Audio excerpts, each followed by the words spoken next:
What's going on, everyone? Welcome back to the Game Paradigm.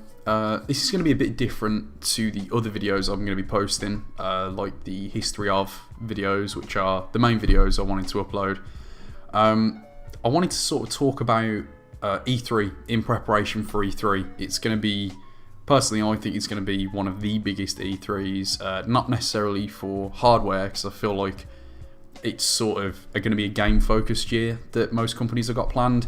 A list was posted by IGN, I think it was just 2 days ago. Yeah, it was just under 2 days ago. And they posted a list of the confirmed games and the rumoured E3 games. And there's a couple of games that I don't think are on there, but games I would want to see on there. And I'm just going to sort of talk around the sort of games that are confirmed and what I sort of think of those, as well as the games that aren't confirmed and what sort of to expect from those. And it's namely Nintendo that have got a lot to pull out the bag. So first I'm going to talk about the games that have been confirmed, and I'm just gonna follow this sort of list. So firstly, probably the biggest one that everyone's waiting for, I know I'm waiting for this, is The Last of Us Part 2. Now, when I first saw the trailer of Ellie all grown up with tattoos and all kinds of stuff, and she had like bodies lying around her strewn across the room, and she's singing a song, playing guitar, and then Joel walks in. It was incredible. It was such a hype moment seeing that trailer. So it's gonna be really good to see, hopefully, gameplay this year. That's the main thing The Last of Us Part 2 will show. I don't think they just show another trailer and blow it off like it's nothing. And that obviously will be on just PS4. But again, The Last of Us 1 was a fantastic game. It was a fan favourite from a lot of people, actually. The next game on the list is Anthem. I'm a bit sceptical about this because it's EA, and the past year has been quite an up and down for them. Actually, Battlefield 2018 as well.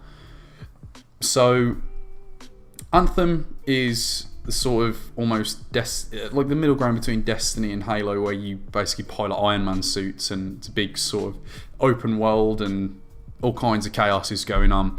And it looks really good. Like, everyone went crazy for it when it first came out, but it was just that gameplay trailer straight off the bat. Again, it was a very pretty looking game, but I'm curious to see how much is going to change with that, and also how EA. I feel like this is the one that EA has to redeem themselves with, because Battlefront 2 was just a mess. And again, they've got a lot of making up to do. Sorry, given what happened with that utter colossal nightmare. And Battlefield 2018 as well. Apparently, the title's to be announced. Hopefully, that's something that we'll find out. Hopefully, it won't just be an in progress. I'm pretty sure they'll have a definite name, with it being a confirmed game that will appear. I imagine it will be going probably Battlefield 5. Hopefully, it'll just be a modern day Battlefield again. Because whilst Battlefield 1, I really enjoyed Battlefield 1, it wasn't really a resounding success with everyone. Everyone was like, "Oh yeah, this is cool," and then the player base sort of just dropped off quite quick. Another one is The Division 2, another game that I'm not too bothered about. The Division. I played the first one quite a bit, but I played it in beta, and I've tried it out, but the price tag on the game just sort of speaks volumes for how the community's doing. I think it's like a £5 game now. But The Division 2, again, might make up for the mistakes in the first one, which, from what I gathered, where it was just quite repetitive. It was very fetch questy. Something that, for some games, like, I guess, Borderlands, it sort of works, but with this, I don't feel like that sort of atmosphere is what works for it. There's going to be, for some weird reason, Fortnite, God knows why. Everyone's on the Fortnite train at the moment. It says PC, Xbox One, PS4 and iOS. So I assume it'll be something to do with, maybe this whole asteroid thing. Don't get me wrong, I like Fortnite. But the problem with Fortnite is that it's just overhyped, in my opinion. And it is just a hype train. It will eventually drop off. It's just that with this sort of game, there's no set point where it will drop off. Something will happen, and then that will be it. But hopefully they've got something else to show for it. Maybe something for the actual PvE game that really hasn't had a lot of love from the developers since they brought out the Battle Royale. which I can understand with the amount of money they made off it, but there was a lot of people who bought expensive copies of the Fortnite PvE. So that's something that I hope they do work on. They do try and say, because they've got the money now. They'll have made so much money off Fortnite Battle Royale. They can now, when it goes out for free, the PvE, it'll be good. They'll be able to do a lot. The development hopefully will pick back up where it's sort of dropped off. The next game listed is Roller Coaster Tycoon Switch. That will be cool. I've never really been a fan of the Tycoon games like Zoo Tycoon or Roller Coaster Tycoon or all of these sort of park-based sort of games. But again, I know a lot of people like the game. It's sort of like a micromanagement, I think, sort of game. So that'll be cool to see on the Switch. It's been a game that people have loved for a very, very long time. And yeah, Serious Sam 4, Planet Badass. That is the first I've heard of this, actually. From what I've gathered, from what I see, it's just on PC at the moment.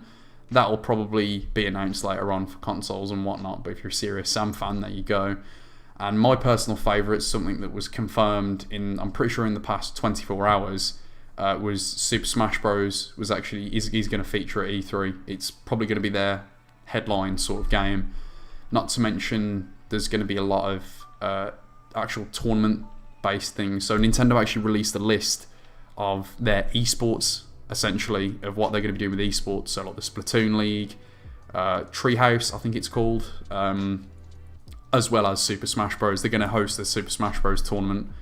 I'll have to double check that, but I'm pretty sure that they'll be hosting their own, which is big because if you look at Smash Bros. Melee, it's just sort of been left open for the big other orgs to sort of make events for, like the Big House and all those sort of events. So Nintendo doing their own as well as showing this off is incredible. It's going to be great to see what characters they put in as well, because there's been you never know what they're going to put in. I mean, obviously they had the voting last year.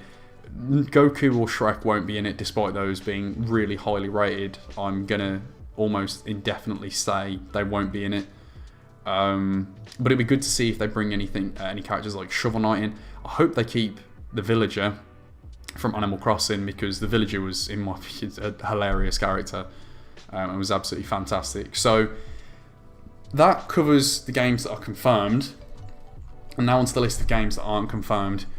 Now, I'm not going to cover every single one. I'm going to take ones out that sort of I feel like are worth sort of talking about. So, Borderlands 3. That's one that I personally thought Borderlands was okay. There was a lot of hype around it. My friends really, really enjoyed the game, but I could never... I guess maybe I was a bit late to the party. I couldn't ever really get into the game as such. But I know when there was some sort of thing with the list for the Nintendo Switch titles and companies they'd be working with, the creator of Borderlands said, well, it's never going to be on the Switch.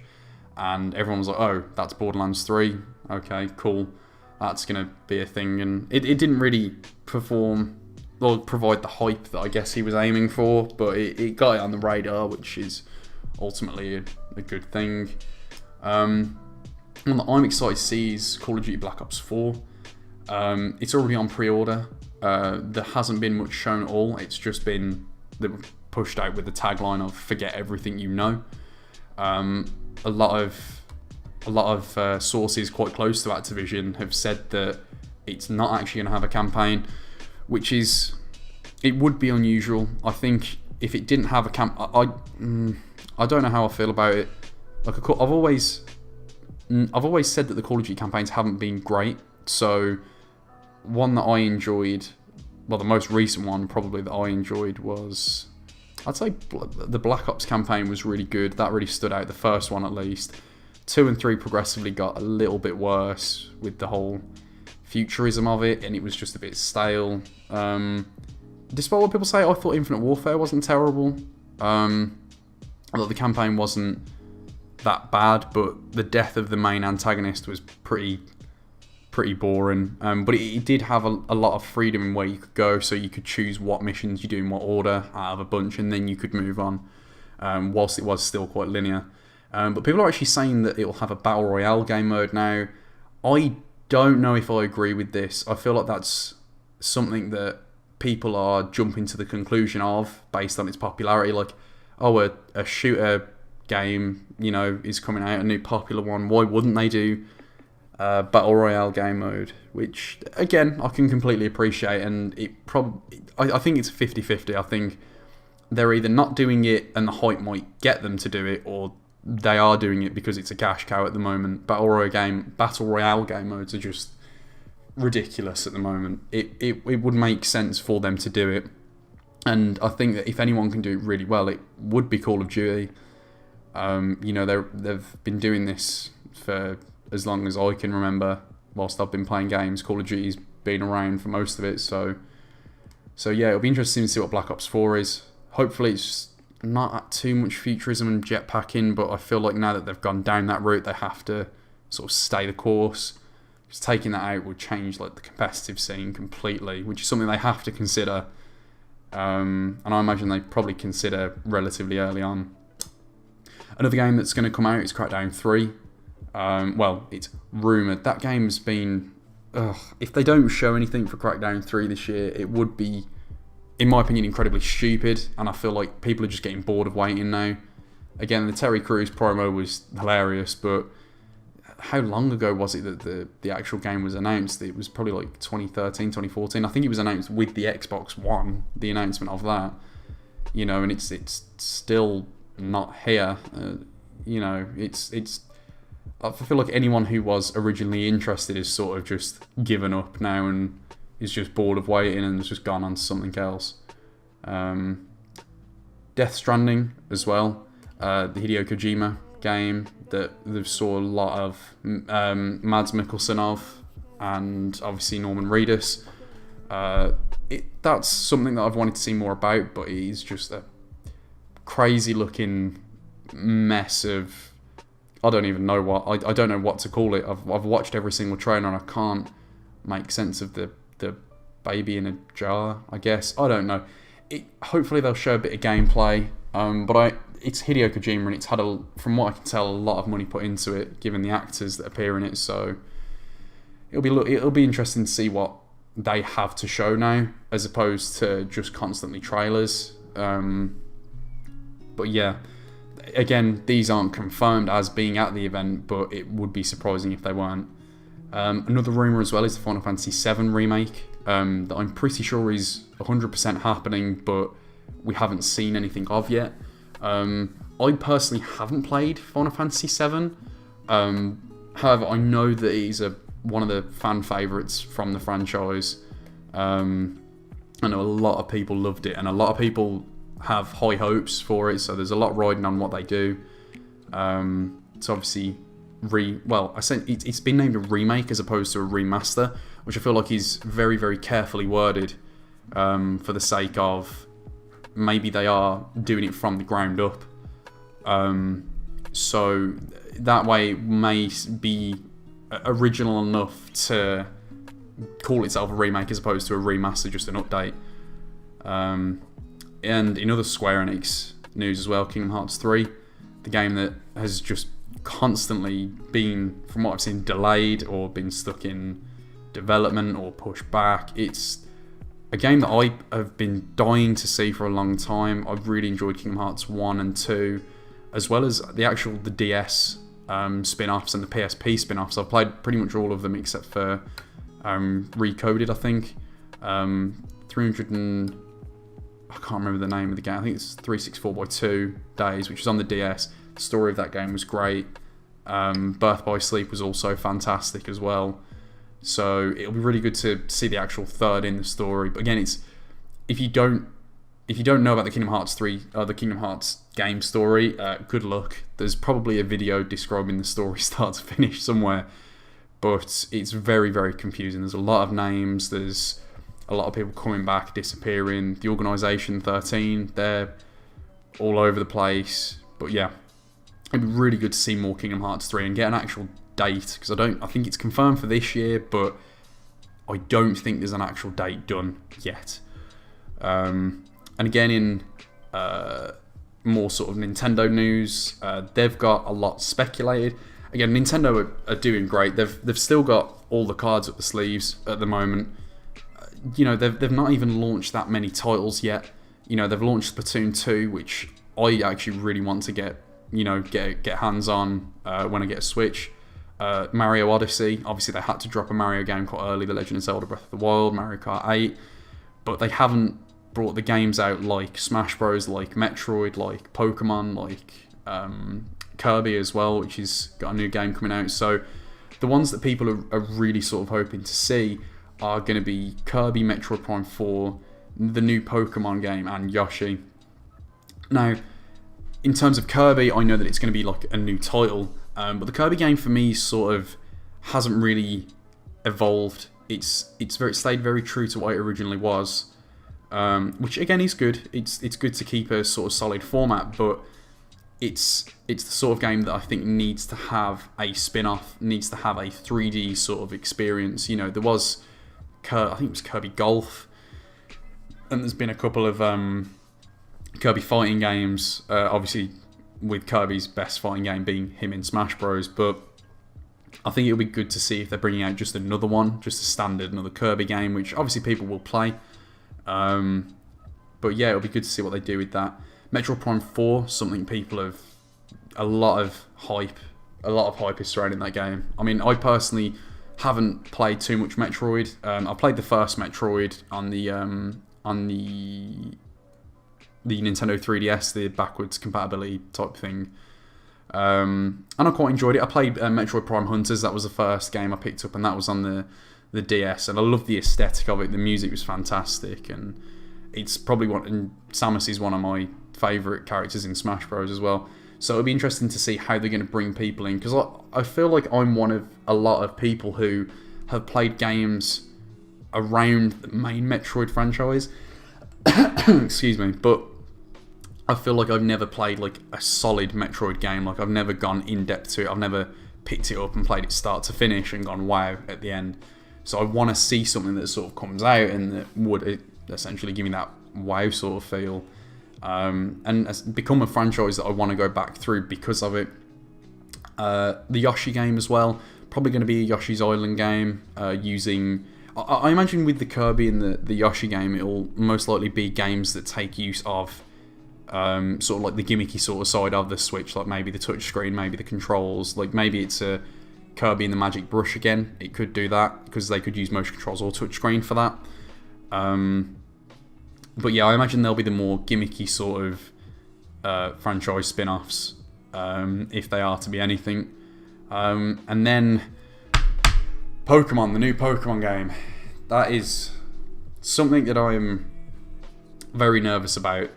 I personally was a bit worried when they said that Ultra Sun, Ultra Moon was the last for the 3DS. I thought there would be another one.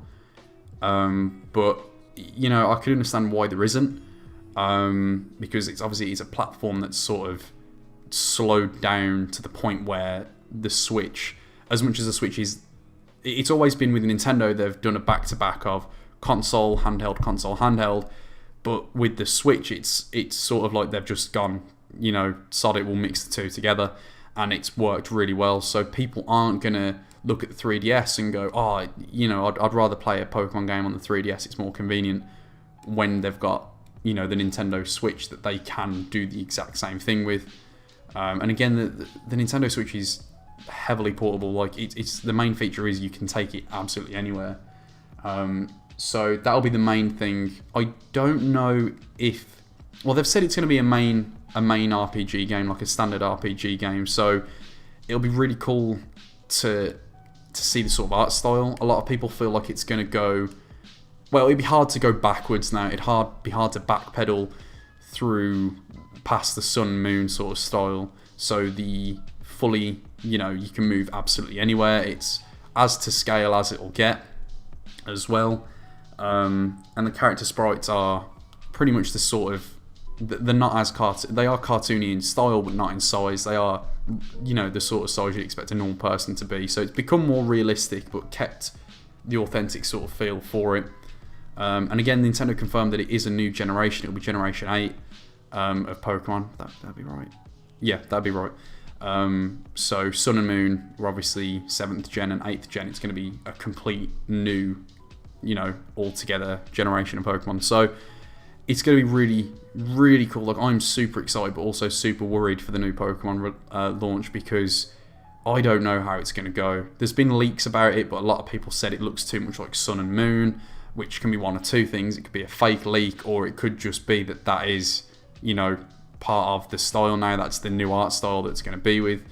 I always really liked on consoles the games like Pokemon, the Pokemon Revelation, which was a game I absolutely loved. I played it so much around my friend's house. I went to a launch for the game when I was just a kid, and played it, and it blew my mind when I first saw it. So it'll be good to see if they can somehow merge the two, and they've got the technology to do it. It'll run immensely well. It'll be the best looking Pokemon if it's anything, and hopefully it doesn't disappoint, because there have been a couple of generations that people weren't too keen on. I mean, Pokemon Sun and Moon was great. It received such good sort of a response from everyone, because it was such a fresh but down to earth and nostalgic feel, well, something that the older sort of games had lost, like the Black and White and Black and White 2. A lot of people didn't enjoy. So moving on from Nintendo Switch, because I spoke a lot about that, and I've just realised that I blew a lot of the time I wanted to spend talking about other things on that. Spider-Man for the PS4. Now, no spoilers about Infinity War, but it broke my heart with Spider-Man. There was a lot of good Spider-Man, and it feels like the Spider-Man in the games has always been quite similar to the Spider-Mans in the films, but now it feels like there's a big sort of difference. So Spider-Man obviously in the films hasn't really been the journalist or the photographer taking photos to get the scoop yet. Obviously he's still a kid, whereas it's jumping to older Peter Parker who's been around a bit. He's a bit more gritty. He's used to what he's doing. So it's going to be quite a contrast between the two characters, which hopefully won't put fans of the film off from buying the game, because I feel like it's still going to be true to the character and its core values and sort of humour and all of that sort of thing. But the game itself, what they've shown, looks fantastic. Hopefully they're letting people get hands-on this year at E3, because it'd be good to see how the combat system works. Again, there's a lot has been shown anyway already, but it'd be good to see people getting hands-on and giving a bit of feedback and talking about how it feels in comparison to the other sort of games. But yeah, I'll look for one more. Plants vs Zombies Garden Warfare 3. Again, that's just rumoured. Another EA game, hopefully that... Again, I enjoyed Plants vs Zombies Garden Warfare and Garden Warfare 2. I thought they were really interesting sort of games. Like, it's the sort of game that when you play Call of Duty or you play Overwatch and you've had a bad streak and you sort of get tired and you just like, I don't want to play a game where I just constantly lose. It's the game that you sort of fall back onto to have a bit of a more light-hearted sort of... It's still the shooter experience, but a bit more chilled out and relaxed. So if there is a third of that, that'd be, again, really cool to see. But, it's, again, not a guaranteed thing. And finally, I'll finish it on a new Tomb Raider 2018, that's been named Shadow of the Tomb Raider. The most interesting thing that I think will come out of this is what platforms it launches on, given that it's been so very close with Xbox so far, and obviously there was a lot of work done on the most recent Tomb Raider for Xbox One X compatibility, so 4K compatibility, and they've obviously had really good relationship with Microsoft over Sony, and I'm pretty sure the games have come out quite a bit later as well. Like, Sony has the things like Destiny DLC like a month early, or Call of Duty DLC a month early, and that's all great, but I feel like Xbox is really sort of pushed quite hard, and they've had Tomb Raider months before people get it.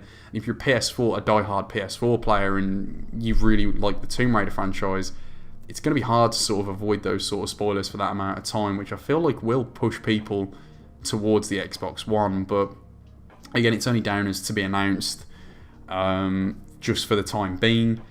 And yeah, hopefully it does show at Xbox. It'd be a good staple for the Microsoft press conference if they wanted to be part of that.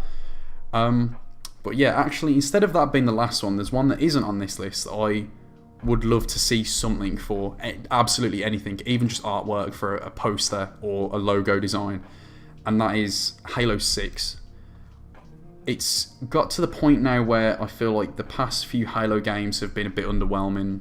Halo 4 was the best they could have done, in my opinion, to follow up to Halo 3, when obviously it was 343 taking over from Bungie, when Bungie went to go work with Sony on their new controller, and then their relationship built up, and they made Destiny, and, you know, blah, blah, blah, that all happened. But Halo 5, I really enjoyed. However, overall, the feeling was, it was obviously advertised, and it was a bit misleading what would happen in the actual game, and people were disappointed that there wasn't this whole massive final conflict between the two characters. But it would be nice to see an ending to Halo, an ending to the Forerunner saga, or just the end of the line for Master Chief, which is something that I think a lot of people want and don't want, but secretly they do want it. They do want to see the last of Master Chief and then someone succeed him, almost. So just seeing something for Halo 6. Oh, and the Master Chief Collection as well. The player base for that sort of died out quite quick, and that's dwindling. But I thought it was fantastic that they managed to pack all of the Halo games into one game, essentially, and including all the multiplayers and all the nostalgia from, you know, the Halo franchise from years and years ago. Obviously, except for Halo Reach. But again, it's going to be. I just want something. I want one of the reveal trailers, like the Halo 4 reveal trailer, something like that, just to sort of almost whet the appetite for Halo to come out. And for God's sake, something on the Spielberg TV series, because I'm done waiting for that now. It needs to come out. And yeah, so that pretty much rounds up what I want to talk about for E3 predictions. And again, I might do another one of these, I might not.